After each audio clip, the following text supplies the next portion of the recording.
18 tulog na lang at Pasko na. Ngunit ang mga kritiko at detractors sa administrasyon ay patuloy sa pagkakalat ng peking balita para sirain ang Pasko ng mga Pilipino. Isang fake news ang kanilang pinakalat nitong weekend kung saan sinabi na magkakaroon daw ng nationwide lockdown ngayong Kapaskuhan. Malayo ito po sa katotohanan. Una, naglabas na po ng community quarantine classification ang pamahalaan para sa buong buwan ng Disyembre at mismong si Presidente ang nag-anunsyo nito noong Lunes sa kanyang Talk to the People address. Pag-iingay, kasi hindi naman ka, Eli, masama mag-ingay. Hindi naman masama mag-ingay eh. Pero yung pag-iingay, irresponsible na parang ini-impluwensyahan mo yung pag-isip ng tao na yung decision niya magiging mali. Yun yung masama. Secretary, questions from Jan Punsalan ng ABS-CBN Online. Sinabi daw po ni Vice President Leni Robredo parang na-normalize na ang patayan. This is after another mayor in the president's narco list was killed. What is your reaction to this and how will the government prevent rampant killings? Ang tanong ko lang, bakit mangyayari yung ganito? Pero yung mas nakakatakot dyan ka, Eli, kasi hindi siya first time eh. Nasa loob ng ospital, binabaril. Parang napaka-brazen na. Nasa loob ng korte, nababaril. Di ba? Parang, sino pa ba yung ligtas? Kung yung mayor, ganyan yung nangyayari sa kanya, parang nanonormalize yung patayan. Last week lang ka, nabalitaan ko ka, Eli, parang 2017, yung kapatid naman nito ni Mayor, yung binaril. Tapos 2018, Mayor ng Tanawan, Batangas, sa ano din yun? Di ba sa City Hall din, na nag-flag ceremony. So yung tanong ko lang ka, Eli, bakit hinahayaan to nangyari? Tapos yung mga nangyari, may napanagot na ba? Unang-una po, ang obligasyon ng Estado ng Pilipinas ay para imbestigahan, litisin ang mga pumapatay at bigyan ng remedyo sang-ayon sa ating batas ang mga nagiging biktima ng paglabag ng karapatang mabuhay. Yan po ay ginagawa ngayon ng ating bayan dahil pinag-utos na po ni Secretary Anyo ang pag-iimbestiga dito sa pagpatay kay Los Baños sa mayor. No? So ating mensahe po kay Vice President Leni Robredo, antayin naman po natin ang investigasyon dahil hindi naman po instant yan. No? Meron po talagang mga hakbang na ginagawa ang kapulisan para ma-identify kung sinong pumatay bago tayo magkaroon ng conclusion. At dahil pare-pareho naman po kaming abogado, kung may ebidensya siya na talagang gobyerno ang pumatay, isang pa po ang kaso. Secretary, tanong ni Maricel Halili, although nasagot nyo na, baka lang po may dagdag kayo, may we have a palace statement about Vice President Robredo's fear on alleged normalization of impunity in the Philippines after string of killings. She said, mas natatakot ako sa immunity as a whole, na parang napaka-normal na lang na mabalitaan natin na may mayor na pinatay, may judge na pinatay, may abogado na pinatay, may media man na pinatay. Alam mo yon, bakit ganon? Sa lahat po ng administrasyon, merong mga ganyang pinapatay. Ang issue, ginagampan ba ng Estado ang katungkulan na mag-imbestiga, maglitis, magparusa at bigyan ng remedyo sang-ayon sa lokal na batas. Okay, sir, one quick question. You mentioned a case build-up against the Los Baños mayor.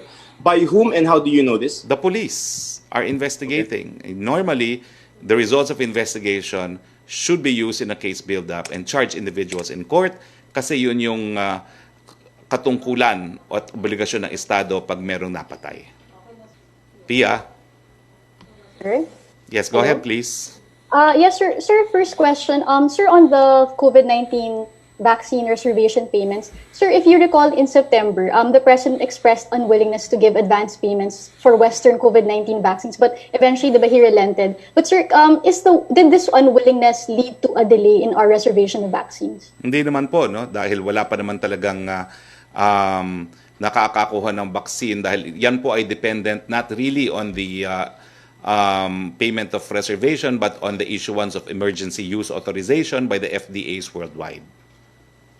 But sir, di ba yung reservation fee, that's what is necessary to reserve a certain amount. And sir, I remember the President even saying that he doesn't even think it's allowed to give an advance payment in our procurement laws. But it turns out that he was wrong because eventually naman he gave the approval. So sir, I mean, how did this affect our timeline for reservation? Kasi if he did not if he knew ahead of time, at that time already, September, that pwede naman magbigay ng reservation fee, could we not have made reservations earlier and secured a supply earlier? I don't think it would have affected the timeline because unang-una, as I said, ngayon lang po nagkakaroon ng emergency use authorization worldwide. As far as I know, there's only been 2 countries that have given EUAs, and that is China and the United Kingdom. So hindi po tayo nahuhuli.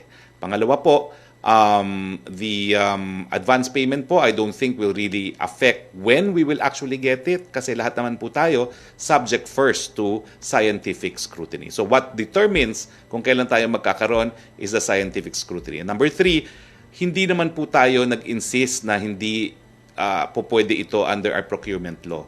Unang-una, ingenious nga pong ginawa natin in inviting the private sector to go ahead and pay just in case the procurement law prohibits it. But eventually po, I was one of those that voiced the opinion na there is no bar kasi nga po, number 1, there is an exception under the 9184, RA 9184, that procurements pursuant to international agreements shall not be covered. And number 2, there is express authorization vested on the President under Bayanihan 1 and 2, no, to resort to extraordinary procurement in relation to COVID.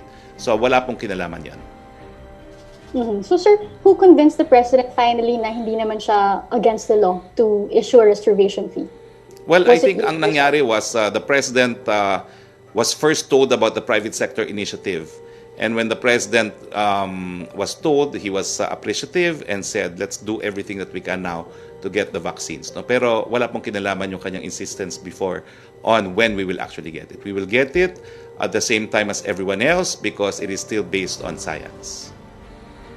Sir, just last question will be a clarification. Sir, earlier you mentioned that I think this week there will be a vaccine to be given general approval. Are you talking about, sir, local approval of the FDA, yung EUA na po? Not the Philippines. Some jurisdiction. Pero there will be one.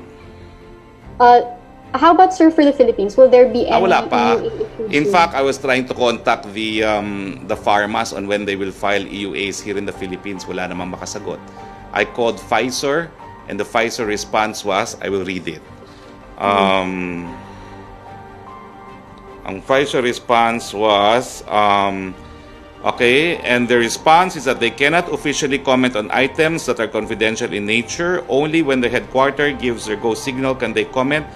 And then they suggested that we reach out to our embassies. No? So that was the official response of Pfizer because I was curious since they filed for emergency use authorization in England, and they have also said that they have filed also in India when they intend to file in the Philippines. Kasi, sir, yung Sinovac, they've just delivered the supply to Indonesia, and I remember you saying that Sinovac is one of the advanced vaccines already in the Philippine evaluation process. So, sir, no news pa, sir, on Sinovac getting EUA? Hindi pa nga po sila yesterday I also verified, hindi pa rin sila nagpa-file sa Philippines. And in the case of Indonesia, that is still subject to the regulatory approval, also pursuant to an EUA purchase.